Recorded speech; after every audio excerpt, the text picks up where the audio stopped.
Puji nama Tuhan, Shalom, selamat pagi Bapak Ibu. Apa kabarnya semuanya? Dahsyat, amin. Haleluya.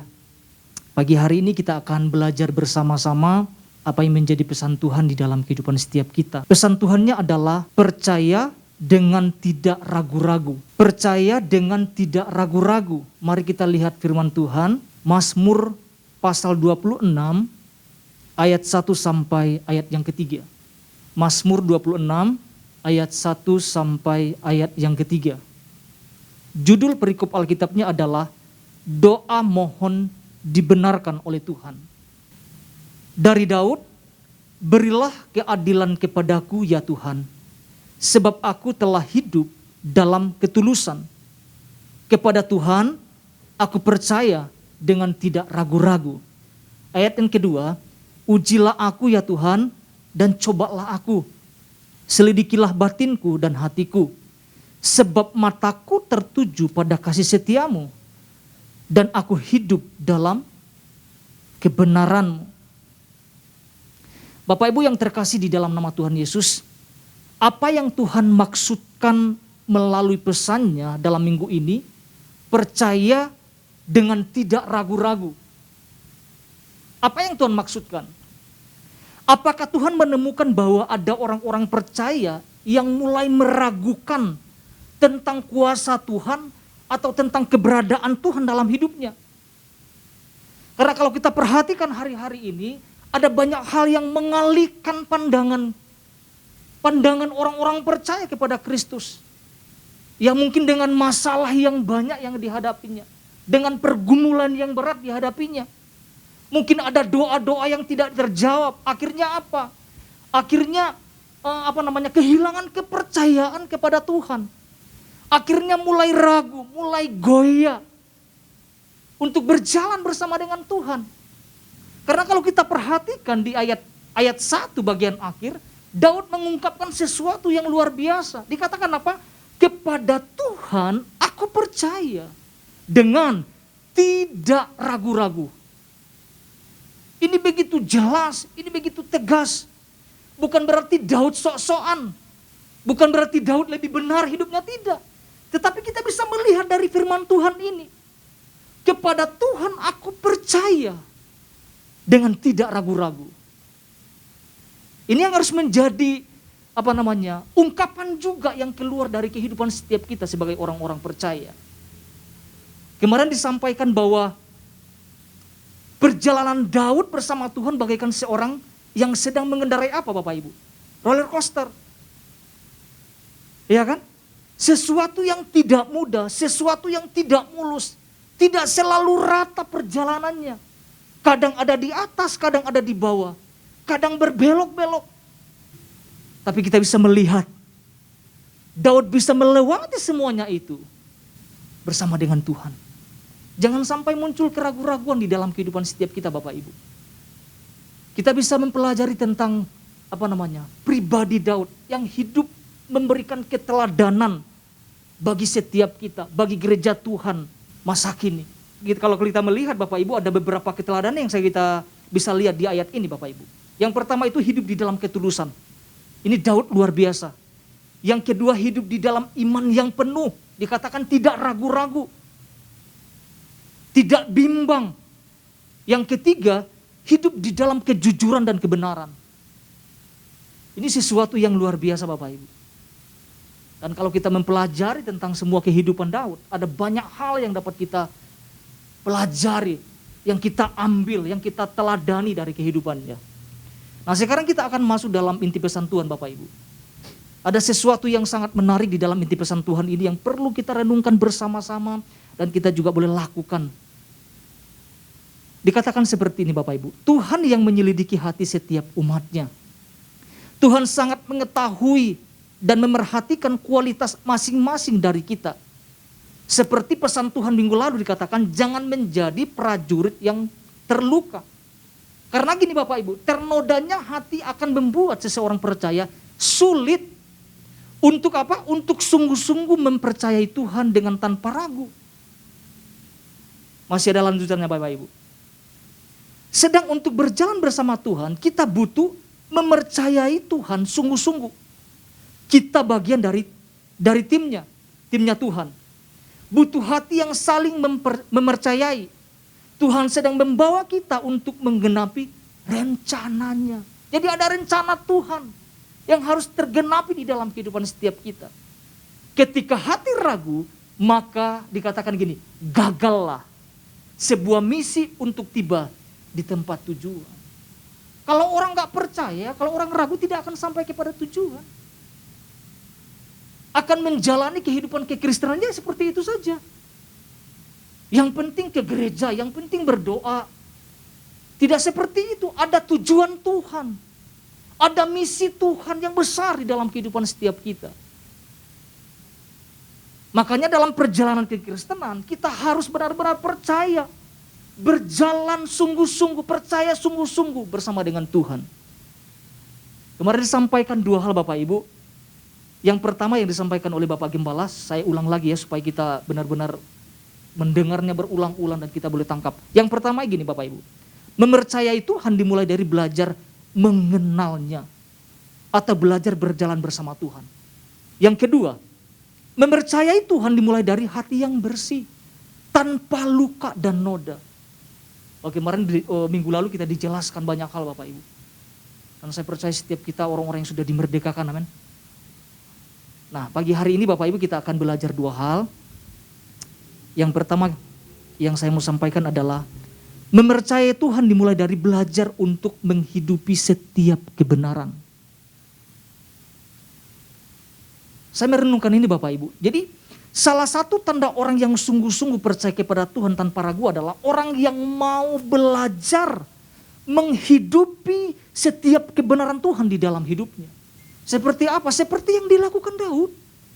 Di dalam Injil Yohanes pasal 8 ayat 31 sampai 32. Injil Yohanes pasal 8 ayat 31 sampai 32. Firman Tuhan berkata, maka katanya kepada orang-orang Yahudi yang percaya kepadanya, jikalau kamu tetap dalam firman-Ku, kamu benar-benar adalah murid-Ku. 32.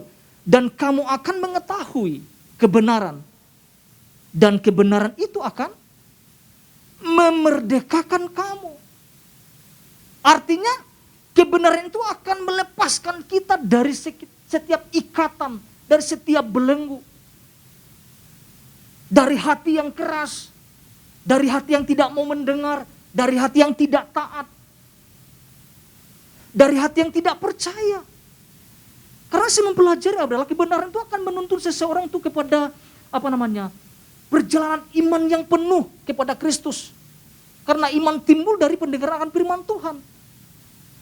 Kebenaran yang terus yang didengar.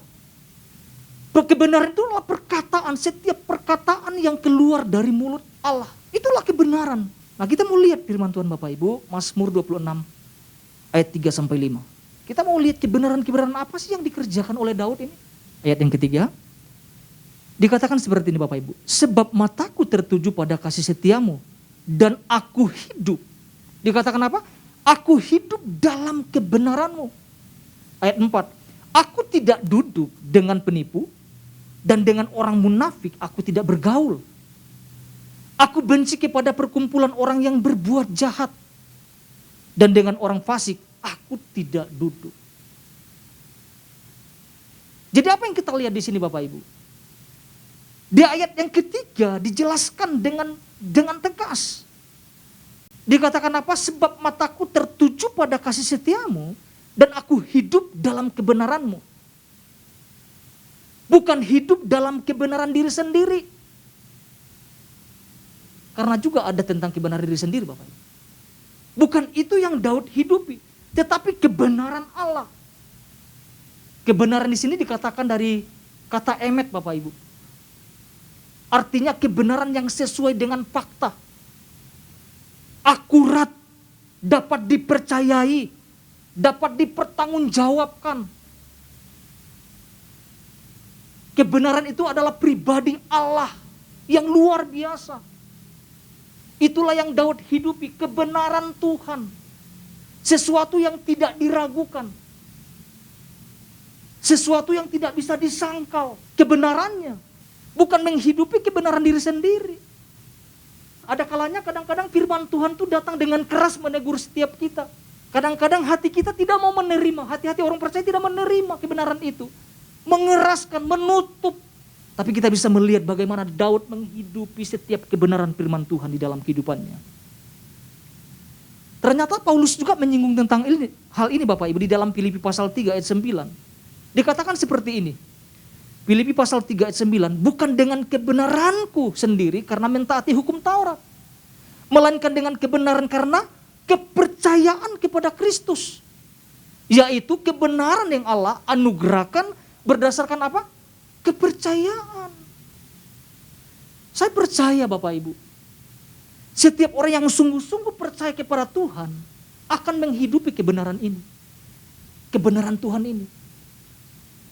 Tidak ada keraguan-raguan yang muncul. Sekalipun perjalanan kehidupan kerohanian kita mungkin tidak selalu mudah, tidak selalu mulus. Kadang-kadang kita ada di atas, kadang-kadang ada kita di bawah. Tapi biarlah kebenaran itu yang menuntun kita.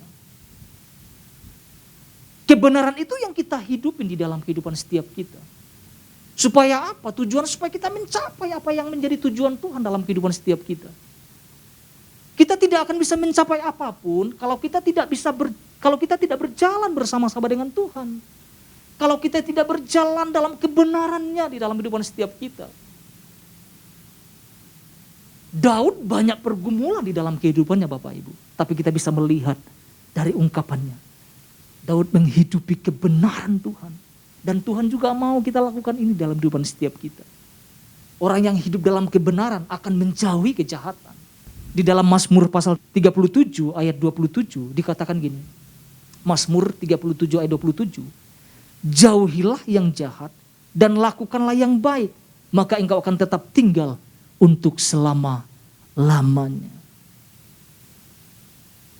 Karena kebenaran itu memerdekakan Bapak Ibu. Kebenaran itu akan menuntun seseorang untuk berjalan sesuai dengan kehendak Tuhan. Sesuai dengan maksud Tuhan di dalamnya. Nah kalau kita kembali di pasal 26 di dalam Mazmur Bapak Ibu, ayat 4 sampai 5. Di situ ada langkah-langkah dan keputusan yang Daud ambil. Ya, ada 4 hal di sana. Yang pertama, Daud tidak mau duduk dengan orang-orang penipu. Ini keputusan yang sangat tegas Bapak Ibu. Karena kalau Daud memutuskan kumpul dengan orang-orang penipu, bisa terbawa. Yang kedua, tidak bergaul dengan orang yang munafik. Ini bahasanya itu keras Bapak Ibu. Yang ketiga, Daud benci terhadap perkumpulan orang-orang yang berbuat jahat. Yang keempat, Daud tidak mau duduk bersama orang fasik. Saya merenungkan ini Bapak Ibu. Ini tidak mudah loh. Ketika ada seseorang memutuskan hidup dalam kebenaran Tuhan, ada banyak hal yang harus disingkirkan ternyata. Daud memutuskan tentang ini. Tidak mau bergaul dengan orang-orang yang munafik. Jadi ketika saya mempelajari ini, saya menyimpulkan gini Bapak Ibu. Jadi hidup Daud itu hidup dalam menjaga kekudusan itu di dalam kehidupannya. Menjaga kebenaran tetap murni di dalam kehidupannya. Menjaga tentang perkenanan Tuhan di dalam kehidupannya. Dengan cara menjauhi setiap segala sesuatu yang bertentangan, yang tidak sesuai dengan kebenaran firman Tuhan. Karena kalau Daud mengambil jalan itu, bisa-bisa gak percaya nantinya. Bisa-bisa nanti meragukan Tuhan di dalam kehidupannya. Karena tidak ada kebenaran. Tapi Daud memutuskan sesuatu yang benar. Menghidupi kebenaran, menjauhi segala sesuatu yang bertentangan dengan kebenaran firman Tuhan. Karena kalau kita perhatikan di dalam inti pesan Tuhan Bapak Ibu dikatakan nih. Ternodanya hati akan membuat seseorang percaya sulit untuk sungguh-sungguh mempercayai Tuhan dengan tanpa ragu. Ya memang sulit Bapak Ibu. Jika orang-orang percaya tidak memutuskan hidup dalam kebenaran akan sulit. Karena pilihannya adalah kemunafikan yang ada, penipuan, kefasikan yang ada. Dan itu akan menutup hati seseorang untuk percaya kepada Kristus. Dan saya lihat kebenaran ini Bapak Ibu. Mari kita bersama-sama belajar. Untuk apa? Untuk menghidupi kebenaran Tuhan di dalam kehidupan setiap kita. Bukan menghidupi kebenaran diri sendiri, tapi kebenaran Tuhan di dalam kehidupan setiap kita. Itu yang poin pertama kita sama-sama pelajari. Yang kedua adalah mempercayai Tuhan dimulai dengan belajar membangun persekutuan yang intim dengan Tuhan, Bapak Ibu. Kita sudah sering belajar tentang membangun persekutuan yang intim dengan Tuhan. Karena kalau kita belajar, Bapak Ibu, dikatakan untuk berjalan bersama Tuhan, kita butuh mempercayai Tuhan sungguh-sungguh. Bukan setengah-setengah, Bapak Ibu. Dengan sungguh-sungguh. Contoh, Bapak Ibu, Abram ketika dipanggil Allah, disuruh pergi meninggalkan sanak saudaranya ke tempat yang akan Allah tunjukkan. Sebenarnya Abram itu tidak tahu harus kemana sebenarnya. Berbeda dengan Tuhan kayak perintahkan. Oh, dari Bandung ke Jakarta jelas tujuannya. Tetapi apa yang Abram lakukan? Dia melakukannya dengan hati yang percaya kepada Tuhan. Dia melangkah dengan percaya kepada Tuhan. Mungkin kalau orang-orang percaya disuruh pergi tapi tanpa tahu tujuannya, rasanya gak ada yang mau pergi. Tapi Abraham mau mempercayai itu. Dia pergi sesuai dengan apa yang Tuhan perintahkan. Atau seperti kayak Thomas, melihat dulu baru percaya. Jadi saya melihat gini Bapak Ibu, jadi untuk bisa berjalan bersama Tuhan itu ada sesuatu yang harus kita bangun terlebih dahulu. Tidak serta-merta tiba-tiba jalan berdua, enggak bisa. Tetapi ada sesuatu yang dibangun. Apa yang dibangun Bapak Ibu? Keintiman, persekutuan, kedekatan dengan Tuhan. Karena lewat persekutuan dengan Tuhan, iman seseorang itu bertumbuh Bapak Ibu. Ada kedewasaan di sana. Karena kalau kita perhatikan di dalam kitab Amos pasal 3 ayat 3. Amos pasal 3 ayat 3, firman Tuhan berkata, berjalankah dua orang bersama-sama jika mereka belum berjanji? Dengan pengertian lainnya gini Bapak Ibu, berjalankah dua orang bersama-sama jika tidak saling mengenal? Tidak tahu satu dengan yang lainnya. Rasanya akan sulit loh Bapak Ibu. Kita mau ngomong Tuhan, saya mau berjalan sama Tuhan tapi gak ada hubungannya gimana? Tuhan saya mau bekerjakan pekerjaan-pekerjaan Tuhan yang hebat. Kalau gak ada hubungannya gimana? Gak bisa, pasti selalu ada kedekatan dulu yang dimulai. Pasti ada persekutuan dulu yang dimulai. Harus kenal dulu. Jadi saya melihat gini Bapak Ibu. Hal yang membuat seseorang kehilangan kepercayaan itu karena gak ada hubungan. Karena gak ada persekutuan yang dibangun. Nongolnya pada saat Natal aja Bapak Ibu. Nongolnya pada saat Paskah saja. Itu seperti kayak kapal selam itu seperti itu ya. Kadang-kadang muncul, kadang-kadang hilang kan seperti itu. Tapi ada persekutuan yang dibangun. Penting sekali membangun persekutuan. Supaya apa? Mengenal pribadi Tuhan. Dan firman Tuhan mengatakan janganlah menjauhkan diri dari pertemuan-pertemuan ibadah. Memang penting sekali.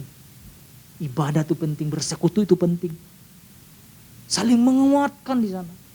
Saling mendorong satu dengan yang lain untuk hidup bertumbuh di dalam iman kepada Kristus. Mari kita lihat sama-sama firman Tuhan Bapak Ibu. Ini yang menjadi dasarnya. Mazmur 26 ayat 6 sampai 8. Nanti kita akan lihat ayat 12 juga Bapak Ibu. 6 sampai 8 dulu. Demikian firman Tuhan, aku membasuh tanganku tanda tak bersalah. Lalu berjalan mengelilingi mezbahmu ya Tuhan. Sambil memperdengarkan nyanyian syukur dengan nyaring. Dan menceritakan segala perbuatanmu yang ajaib. Tuhan, aku cinta pada rumah kediamanmu dan pada tempat kemuliaanmu bersemayam. Ayat 12. Kakiku berdiri di tanah yang rata, aku mau memuji Tuhan dalam jemaat. Kalau kita memperhatikan ungkapan-ungkapan ini apa Bapak Ibu? Lagi bicara tentang hubungan. Lagi ngomong tentang persekutuan. Lagi berbicara tentang kedekatan dengan Tuhan. Sekalipun situasinya tidak baik mungkin. Kita bisa mempelajari betapa Daud adalah pribadi yang intim. Ya dikatakan bahwa pribadi yang berkenan di hati Tuhan. Ya, kita bisa mempelajari tentang 3 hal dari ayat yang kita baca Bapak Ibu. Yang pertama apa yang Daud lakukan di sini? Menaikkan nyanyian syukur kepada Tuhan. Ada pujian yang meluap dari hati Daud. Sekalipun mungkin doanya juga belum terjawab loh Bapak Ibu. Ini lagi kan permohonan kan. Kalau kita perhatikan di pasal-pasal sebelumnya. Seperti Tuhan tuh kayak bersembunyi ketika Daud, Tuhan di manakah engkau? Tuhan selalu kayak bersembunyi. Yang kedua apa Bapak Ibu? Menceritakan segala perbuatan Tuhan yang ajaib. Daud itu banyak pengalamannya bersama dengan Tuhan Bapak Ibu. Ketika dia berjalan bersama Tuhan ada banyak pengalaman-pengalaman yang indah. Ada juga mungkin pengalaman-pengalaman akhirnya Daud, aduh Tuhan gak kuat. Musuhku terlalu banyak. Tapi menjadi sesuatu yang indah karena ada Tuhan di sana. Dikatakan menceritakan perbuatan yang ajaib. Perbuatan apa yang Tuhan lakukan dalam kehidupan Daud? Kita bisa melihat tentang pertolongan demi pertolongan yang Daud alami bersama dengan Tuhan. Selalu ada kemenangan demi kemenangan yang terjadi dalam kehidupan Daud. Ini yang penting kita bersama-sama pelajari. Menceritakan tentang perbuatan Tuhan. Ya kalau kita mungkin dalam pengalaman kita masing-masing Bapak Ibu. Ada banyak hal yang kita mau ceritakan. Mau ungkapkan tentang kebesaran Tuhan yang kita alami dalam kehidupan setiap kita. Ya, menceritakan kepada teman-teman kita mungkin, keluarga kita mungkin tentang pertolongan-pertolongan Tuhan, tentang perbuatan-perbuatan Tuhan. Ketika kita menceritakan perbuatan-perbuatan Tuhan yang hebat Bapak Ibu, itu membangun orang. Ya, tadinya mungkin ragu, jadi percaya. Bukan juga cerita yang melemahkan ya. Iya ya memang Tuhan jahat ya, memang Tuhan pertolongan itu lambat. Enggak, menceritakan tentang perbuatan-perbuatan yang hebat. Itu membangun orang. Untuk apa? Untuk semakin kuat di dalam iman kepada Kristus. Gak ragu jadinya. Jangan juga kesaksian-kesaksian yang melemahkan juga bahaya. Akhirnya tidak membangun orang-orang di sekitar kita.